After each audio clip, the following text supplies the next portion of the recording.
Hello friends, నేను మీ Chandrika. Welcome back to Chandrika diaries. ఈరోజు మన వీడియోలో కాకినాడ అచ్చంపేట జంక్షన్లో ఉన్న క్షత్రియ ఫ్యామిలీ రెస్టారెంట్ గురించి చెప్పబోతున్నాను. మేమైతే డే టైంలో వెళ్ళామండి. చాలా రష్గా ఉంది. ఈరోజు స్పెషల్స్ వచ్చేసి ఈ నోటీస్ బోర్డులో ఇలా రాసి పెట్టారు. ఎంట్రన్స్లో అయితే కర్రీ పాయింట్ ఉంది. ఎవరికైనా కర్రీస్ పార్సిల్ కావాలన్నా తీసుకోవచ్చు.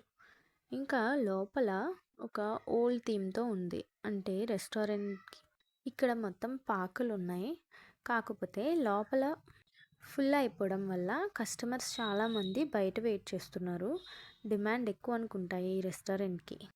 మా టర్న్ వచ్చింది. లోపలికి ఎంటర్ అయిపోయాం. Veg and non veg items order ఇచ్చాము. చికెన్ సాంబార్ రైస్ విత్ చేపల పులుసు and special veg kaju fried rice order ఇచ్చాము. చికెన్ సాంబార్ రైస్ ఏంటి కొత్తగా అనుకుంటున్నారా? టేస్ట్ అయితే చాలా బాగుంది. చేపల పులుసు అయితే చూడడానికి రెడ్గా చాలా అట్రాక్టింగ్గా అనిపించింది. ఇంకా కాజు ఫ్రైడ్ రైస్ అయితే నాకు బాగా నచ్చింది. స్పెషల్ కాజు కాబట్టి కాజు చాలా ఎక్కువగానే వేశారు. దీనికి వెజ్ మిక్స్ కర్రీ కూడా ఇచ్చారు.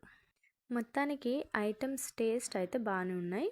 మీరు కూడా అచ్చంపేట జంక్షన్ దగ్గరలో ఉంటే ఈ క్షత్రియ ఫ్యామిలీ రెస్టారెంట్ని విజిట్ చేసి ఫుడ్ ట్రై చేసి టేస్ట్ ఎలా ఉందో కామెంట్ చేయండి. వీడియో నచ్చితే లైక్ చేసి షేర్ చేయండి. ఇలాంటి మరిన్ని ఇంట్రెస్టింగ్ వీడియోస్ కోసం ప్లీజ్ సబ్స్క్రైబ్ మై ఛానల్.